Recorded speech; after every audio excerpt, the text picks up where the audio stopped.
Di Tanah Jawa, ada satu tokoh yang ceritanya ini, wah luar biasa banget. Dia bukan cuma seorang penyebar agama yang dihormati, tapi juga seorang raja yang berkuasa. Nah, siapa dia dan gimana kisahnya? Yuk kita bongkar sama-sama. Coba bayangin deh, hidup sampai umur 120 tahun. Apalagi di zaman dulu di mana angka harapan hidup itu kan jauh lebih pendek ya. Nah, selama lebih dari 1 abad itu, beliau menyaksikan dunia berubah di depan matanya. Tapi, umur panjangnya itu baru permulaan loh. Yang paling bikin kita penasaran tuh gimana caranya satu orang bisa menjalankan dua peran sekaligus. Menjadi seorang wali yang begitu dihormati, sekaligus menjadi seorang raja yang super berkuasa. Nah, inilah dia, Syarif Hidayatullah, yang kita kenal sekarang sebagai Sunan Gunung Jati. Kerennya, dalam dirinya itu ada perpaduan dua dunia yang sangat kuat. Dari sang ibu mengalir darah biru kerajaan Sunda. Sementara dari sang ayah, garis keturunannya menyambung sampai ke Nabi Muhammad. Sebuah perpaduan yang, wow, jelas ditakdirkan untuk sesuatu yang besar. Oke, kita mulai dari awal ya. Perjalanan beliau ini unik, karena nggak dimulai di Jawa. Tapi, ribuan kilometer dari sana, di Mesir, disinilah fondasi kepemimpinannya mulai dibangun. Lihat deh jejak perjalanannya. Lahir di Mesir, pusat ilmu Islam saat itu, terus dia menimba ilmu ke berbagai tempat, sampai akhirnya ke Pasai di Sumatera. Ini tuh bukan cuma jalan-jalan, Hoy ya. Ini semacam persiapan matang untuk sebuah takdir besar yang udah menunggunya di Cirebon. Dan dia belajarnya nggak main-main. Guru-gurunya itu bukan orang sembarangan. Dia menyerap ilmu langsung dari para ulama paling top pada masanya. Ini yang membangun fondasi pengetahuannya yang luar biasa, yang nantinya jadi senjata utamanya di Tanah Jawa. Nah, begitu sampai di Jawa, semua persiapan itu akhirnya mulai kelihatan hasilnya.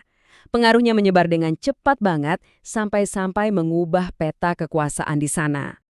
Sampai akhirnya, di tahun 1479, momen penting itu datang. Dia dapat dukungan penuh dari Kesultanan Demak, yang waktu itu lagi kuat-kuatnya. Akhirnya, dia naik tahta menggantikan pamannya. Tapi catat ya, dia nggak cuma datang buat jadi penguasa biasa. Dia datang untuk mengubah segalanya. Dan bener aja, di bawah kepemimpinannya, Cirebon diubah menjadi Kesultanan Islam pertama di Jawa Barat. Nah, disinilah beliau dapat gelar yang kita kenal sampai sekarang, Sunan Gunung Jati.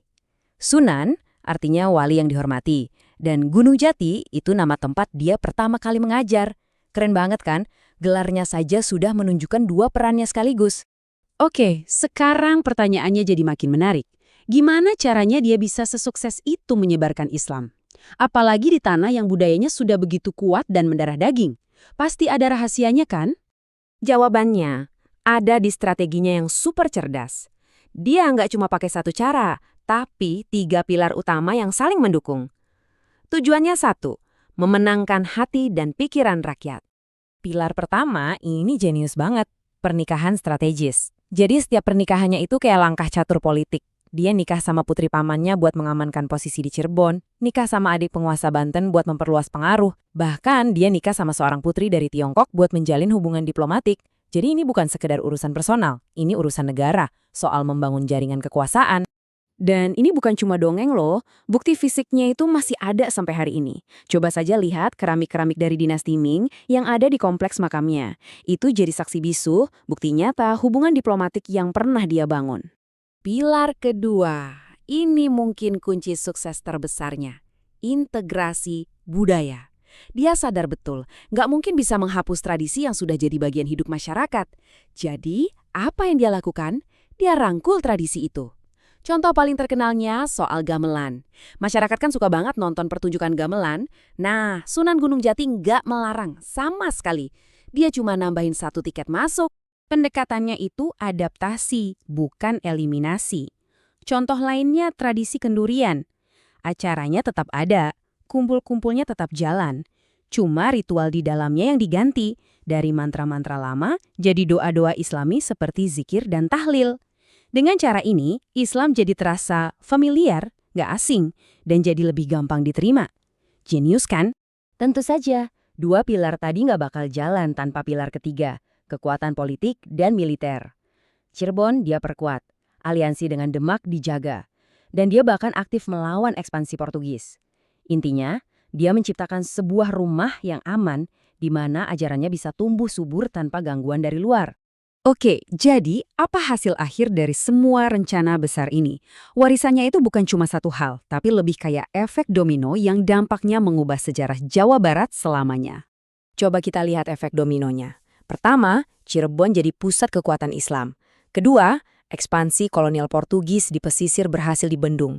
Dan ketiga, ini yang paling penting, dia mengangkat putranya sendiri buat jadi Sultan Banten yang pertama, mendirikan kerajaan Islam baru di sana. Langkah-langkah ini secara langsung membentuk wajah Jawa Barat seperti yang kita kenal sekarang.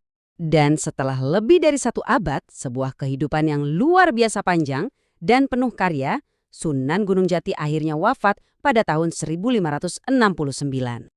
Tapi, kematiannya sama sekali bukan akhir dari ceritanya. Pengaruhnya terus hidup. Beliau dikenang sebagai salah satu dari Wali Songo, 9 wali besar penyebar Islam di Jawa. Dan makamnya di Gunung Sembung Cirebon sampai sekarang masih jadi salah satu pusat ziarah paling penting di Indonesia. Jadi, kalau kita renungkan lagi, kisah Sunan Gunung Jati ini bukan sekedar cerita masa lalu.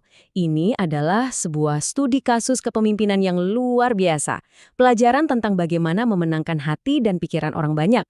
Bukan dengan paksaan atau kekerasan, tapi lewat pendekatan budaya, strategi yang cerdas, dan keyakinan yang kuat. Coba deh pikirin, pelajaran ini relevan banget kan, bahkan sampai sekarang.